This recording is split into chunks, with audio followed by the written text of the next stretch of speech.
Hi friends, welcome back to our channel. Friends, మనకైతే చాలా రోజుల నుండి ఊరిస్తున్న అంశాలు ఏంటంటే తెలంగాణ రాష్ట్రంలో భారీ ఉద్యోగాల నోటిఫికేషన్ రాబోతుంది. ఇదిగో అదిగో అని చెప్పేసి న్యూస్ పేపర్లల్లో ఊరించడమే తప్ప మనకు ప్రాక్టికల్గా చూస్తే ఎక్కడ కూడా మరి పలానా డేటున మనకు మరి ఈ డిఎస్సి నోటిఫికేషన్ వస్తుంది, పలానా డేటున మరి గ్రూప్ 1, ఈ డేటున గ్రూప్ 2, ఈ డేటున గ్రూప్ 3 నోటిఫికేషన్స్, ఫ్రెష్ నోటిఫికేషన్స్ వస్తాయని ఎక్కడ కూడా ప్రభుత్వం ఇంతవరకు ప్రకటించడం లేదు. మనకు బీసీల 42% రిజర్వేషన్ ఏదైతే ఉందో ఆ బిల్లు శాసనసభలో, శాసన మండలిలో ఆమోదించి ఒక 20 రోజుల పైన గడిచిపోతుంది. మనకు ఎస్సీ ఉపవర్గీకరణకు సంబంధించిన రిజర్వేషన్ బిల్లును ఆమోదించి కూడా 20 నుంచి 22 రోజులు గడిచిపోతుంది.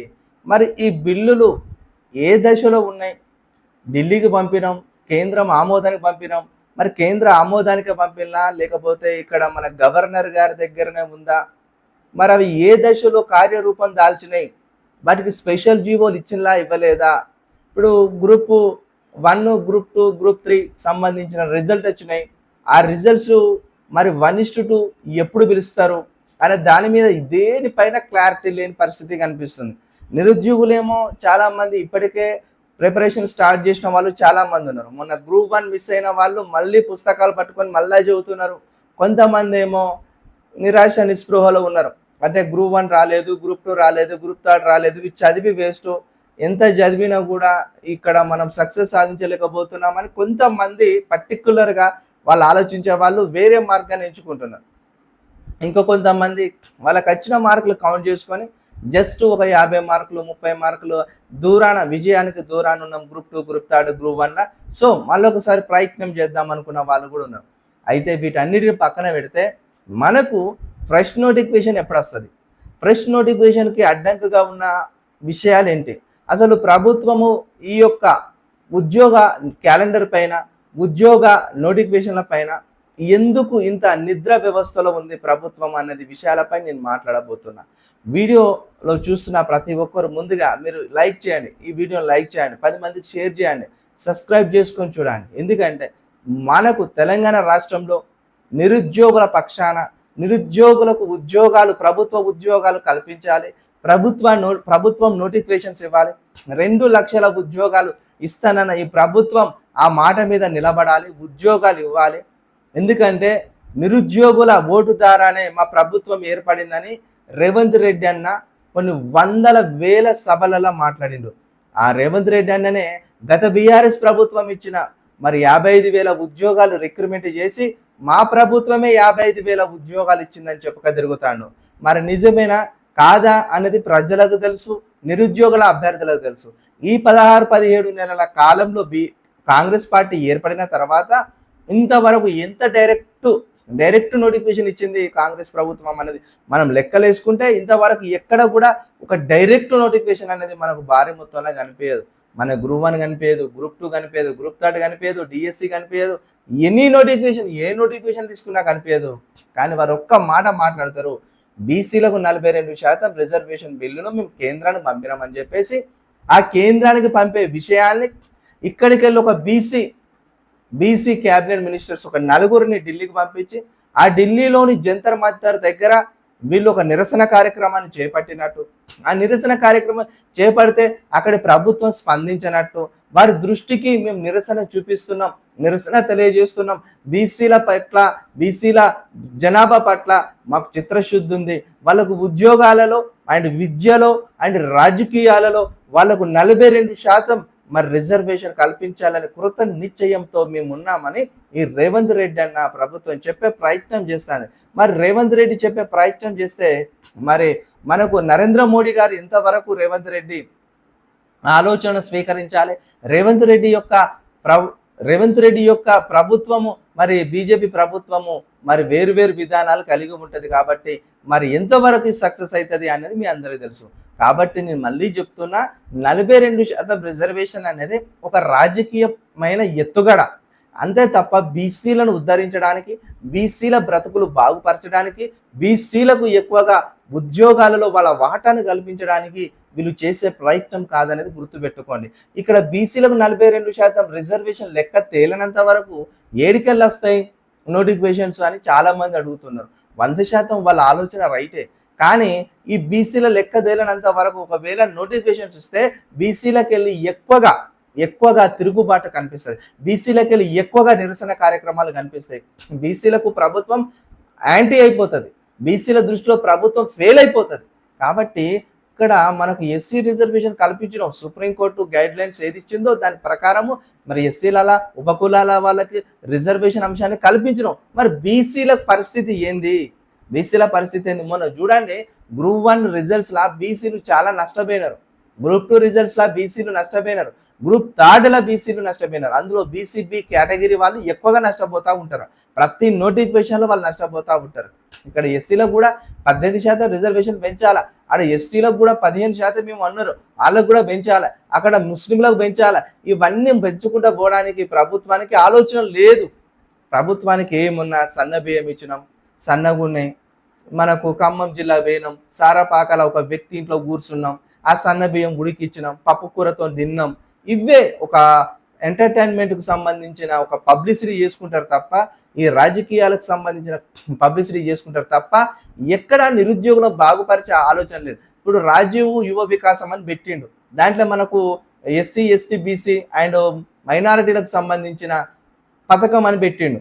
అంటే నిరుద్యోగ యువతకు 4 లక్షల లోన్ ఇస్తాం, మీరు ఏమైనా ఒక పరిశ్రమ చిన్నది పెట్టుకోనండి, అది ఐస్ క్రీమ్ పార్లరే కావచ్చు, బ్యూటీ పార్లరే కావచ్చు, సిమెంట్ బ్రిక్స్ సంథింగ్ అన్నీ ఉన్నాయి అలా. కానీ అలా ఇంకా వాళ్ళు ఏమంటున్నారు చూసినారా? అలా పాన్ కార్డుల సిబిల్ స్కోరు ఎక్కువ ఉన్న వాళ్ళకి అవకాశం ఉంటుంది. బ్యాంకు మేనేజర్లు వాళ్ళకే మొగ్గు చూపుతారు. ఎందుకంటే ఇది బ్యాంకు లింకేజ్డ్ స్కీమ్ కాబట్టి అట్లా ఇస్తారని చెప్పేసి అంటున్నారు. మరి ఇది సాధ్యమయ్యే పనేనా? ఇప్పటికే 9 లక్షలు దాటింది. ఇంకొక 11-12 లక్షల మంది అప్లికేషన్ చేసుకున్నారు ఈ రాజీవ్ యువ వికాసం స్కీమ్ కింద. ఇక్కడ నిరుద్యోగులకు స్కీములు పెట్టడానికి ఎన్నో షరతులు పెడతావు, నిరుద్యోగులకు ఉద్యోగాలు ఇవ్వడానికి ఎన్నో అడ్డంకులు ఏర్పరుస్తావు. మరి ఇక ఎప్పుడయ్యా నువ్వు ఇచ్చే 2 లక్షల ఉద్యోగాలు, ఇక ఎప్పుడు మేము పొందేది, ఎప్పుడు మేము ఉద్యోగాలు చేసేది అని చెప్పేసి ఒక్కొక్క నిరుద్యోగుడు ఆ అశోక్ నగర్లా, దిల్సుఖ్ నగర్లా కూర్చొని చదువుతుంటే ఏమన్నావు, ముదిరిపోయిన బెండకాయలు అయిపోతారు. ఇట్లా ఎగ్జామ్స్ ఆపుకుంటా పోతే వీళ్ళకి ఎప్పుడు రిజల్ట్ ఇచ్చేది, ఎప్పుడు ఎగ్జామ్ పెట్టేది, వాళ్ళకి ఎప్పుడు చేతికి నియామక పత్రాలు ఇచ్చేదని ఈయననే కదా ఈ శుద్ధపూస మాటలు మాట్లాడింది రేవంత్ రెడ్డి అనే కదా. మరి అంత శుద్ధపూస మాటలు మాట్లాడిన నీవు ఇప్పుడు బీసీలకు రిజర్వేషన్ 42% రిజర్వేషన్ క్లియర్ కట్ చెప్పు, ఏం జరుగుతుంది, అది ఏ దశలో ఉన్నది, అది ఎక్కడికి పోయింది, ఢిల్లీకి పోయిందా పోలేదా, దాని గ్రాఫ్ చెప్పు. అదేవిధంగా ఎస్సీలకు సంబంధించిన ఉప వర్గీకరణ రిజర్వేషన్ సంబంధించిన బిల్లు గవర్నర్ గారు ఆమోదించిలా లేదా చెప్పు, అది ఏ స్థాయిలో ఉన్నది చెప్పు, మొదటి నోటిఫికేషన్ ఏ డిపార్ట్మెంట్కి వెళ్ళి వస్తుందో చెప్పు. అంతవరకు మరి నిరుద్యోగులు ఓపిక సహనంతో ఉన్నారు. ఎన్ని రోజులు ఉంటారు? ఒక నెల రోజులు ఉంటారు. మే 1 డెడ్ లైన్ పెట్టుకున్నారు నిరుద్యోగులంతా. ఈ మే 1 డెడ్ లైన్ దాటిన తర్వాత నీకు ఖచ్చితంగా నిరుద్యోగులకు వెళ్ళి వ్యతిరేకత ఏర్పడుతుంది, నీకు సుక్కలు చూపిస్తారు. నీకు ఓటేసినోడు ఖచ్చితంగా ఓటేసి తెలివి జ్ఞానం ఉన్నోడు ఖచ్చితంగా ఆ ఓటుదారని బుద్ధి చెప్పే ప్రయత్నం చేస్తాడు.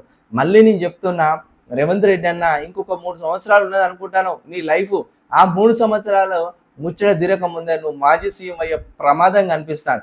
ఎందుకంటే ఇక్కడ గ్రూప్ 1లో అవకతవకలు జరిగినాయి. జీవో మరి చూసినావు కదా, జీవో ఒక తప్పుడు జీవో పట్టుకొచ్చినావు. ఆ జీవో వల్ల చాలా మంది జీవితాలు ఆగమైపోతాయి. మళ్ళా ఇప్పుడు అసిస్టెంట్ ప్రొఫెసర్స్ అని పట్టుకొచ్చినాం. అసిస్టెంట్ ప్రొఫెసర్ నోటిఫికేషన్లో స్క్రీన్ టెస్ట్ ఉండదంట. ఎంత సోద్యం ఇది, ఎంత సిగ్గుపోయే ముచ్చట ఇది.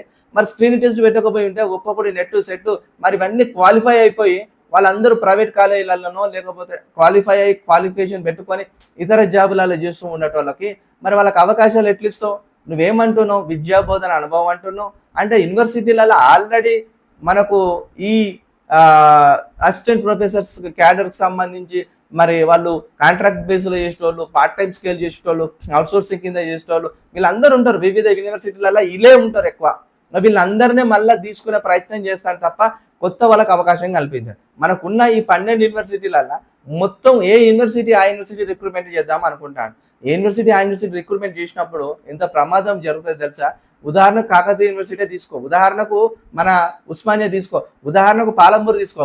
ఏ యూనివర్సిటీ ఆ యూనివర్సిటీ రిక్రూట్మెంట్ చేసినప్పుడు ఇక్కడ రిజిస్ట్రారు అదేవిధంగా వైస్ ఛాన్సలర్ వీళ్ళిద్దరు కుమ్మక్క అయిపోయి ఆ ఉన్న పోస్టులను అమ్ముకునే ప్రమాదం ఏర్పడుతుంది. వీటన్నిటిని అట్లా కాదు, నువ్వు స్టేట్ వైజ్ ఉన్నత హయ్యర్ ఎడ్యుకేషన్కి అప్పచెప్పు, ఒక స్క్రీనింగ్ టెస్ట్ పెట్టి ప్రయత్నం చేయి, మెయిన్స్ పేపర్ పెట్టే ప్రయత్నం చేయి. ఎవడు దమ్మున్నాడో బయటపడతాడు. యూనివర్సిటీలలో లెక్చరర్స్కి అంత దమ్ముందా, సబ్జెక్ట్ చెప్పేంత దమ్ముందా మాకు తెలియదా? మేము యూనివర్సిటీ స్థాయిలో చదువుకోలేదా? ఎవరికి బేసిక్ నాలెడ్జ్ లేదు, ఎవరికి బేసిక్ నాలెడ్జ్. ఒక ఇంగ్లీషు అక్షరం ముక్క రాదు, అంతే తెలుగులోనే బోధిస్తారు మన యూనివర్సిటీలలో.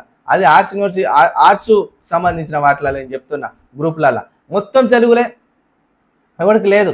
నా కాలంలో ఎవడో ప్రొఫెసర్ని బెదిరించుకొని మన పిహెచ్డి ఎంట్రన్స్ రాసుకున్నాడు, ఈరోజు పిహెచ్డి పొందినోడు ఉన్నాడు. మరి ఆ పిహెచ్డి పొందిన నెట్ క్వాలిఫై అంటే క్వాలిఫై గారు, వాళ్ళకి అంత దమ్ము లేదు. అక్కడ ఇక్కడ యూనివర్సిటీలలో యూనివర్సిటీ ప్రొఫెసర్ బెదిరించుకొని మార్కులు ఇప్పించుకున్నంత మాత్రాన నువ్వు నెట్ యూజీసీ పెట్టే నెట్ క్వాలిఫై అయినా లేదు.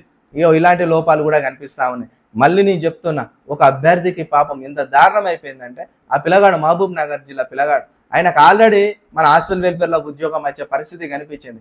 ఆయనకు యూనివర్సిటీలో మెమోలో తప్పు పడుతుంది ఒక ప్రింట్, ఆ ప్రింట్ కారణంగా ఈ రోజు ఆయనకు ఉద్యోగం కోల్పోయే పరిస్థితి కనిపిస్తాను. అందుకే మీ దగ్గర ఉన్న document verification group 1, group 2, group 3 వెళ్ళే వాళ్ళంతా మీ డాక్యుమెంట్స్లో ఏమన్నా ప్రాబ్లం ఉంది, మీ మెమోలో మీ స్టడీ సర్టిఫికేట్ ప్రాబ్లమ్స్ ఉన్నాయంటే ఎమ్మడే వాటిని సవరించుకునే ప్రయత్నం చేయండి. ఇప్పుడు లేకపోయి ఉంటే మళ్ళీ అవన్నీ బయటపడితే మీకు ఉద్యోగాన్ని కోల్పోయే పరిస్థితి ఏర్పడుతుంది. మళ్ళీ నేను చెప్తున్నాను, నాయకులందరూ కూడా నయవంచన చేస్తున్నారు మన నిరుద్యోగులను. ఎప్పుడు నోటిఫికేషన్స్ వస్తావో తెలియని పరిస్థితి ఉన్నది. తెలంగాణ రాష్ట్రంలో ఈ యొక్క నోటిఫికేషన్ అనే సమయం స్తంభించిపోయింది, స్తబ్దత కనిపిస్తుంది.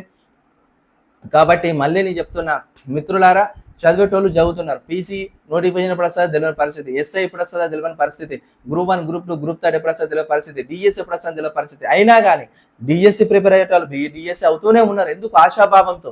వాడు ఎప్పుడన్నా నోటిఫికేషన్ ఇవ్వని మేము చదువుతాం అనుకుంటున్నారు. ఓకే, చదవండి, అది మంచి పద్ధతే.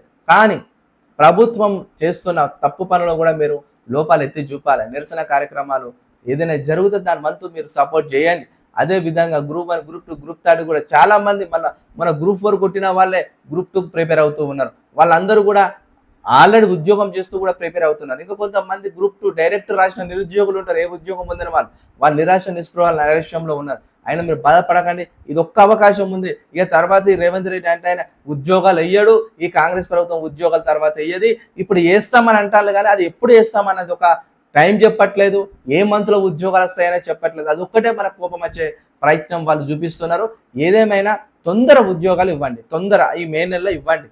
ఈ ఎస్సీ సబ్ రిజర్వేషన్ అనేది గవర్నర్ గారు ఆమోదం ఉద్దేశంలా లేదా అనేది తెలుసుకోండి, మాకు చెప్పండి. వివిధ దినపత్రికల ద్వారా రేవంత్ రెడ్డి ప్రెస్ మీట్ పెట్టి ఎస్సీ సబ్ రిజర్వేషన్ సంబంధించిన దానిపైన గవర్నర్ గారి సంతకం పడింది. మరి బీసీల 42% రిజర్వేషన్ కూడా అమలు జరుగుతుంది. ఈ వచ్చే నోటిఫికేషన్లో వాటిని ఇంప్లిమెంటేషన్ చేస్తామని చెప్పు. నువ్వేమన్నా ఒక ఎస్సీ రిజర్వేషన్ అనే దాన్నే ఇప్పుడు నోటిఫికేషన్ ఇంప్లిమెంటేషన్ చేస్తాను. బీసీ దానిపైన ఒక క్లారిటీ అయితే ఇయ్యలే. బీసీ సోదరులు ఎక్కువ ఉన్నారు, బీసీ సోదరులు చదివేటోళ్ళు ఎక్కువ ఉన్నారు, బీసీ సమాజం ఎక్కువ ఉన్నది తెలంగాణ రాష్ట్రంలో. కాబట్టి వాళ్ళకు కూడా న్యాయం జరగాలని చెప్పేసి మన వీడియో ద్వారా చెప్పే ప్రయత్నం చేస్తున్నాను. సైనింగ్ ఆఫ్ మీ చిల్కా ప్రశాంత్.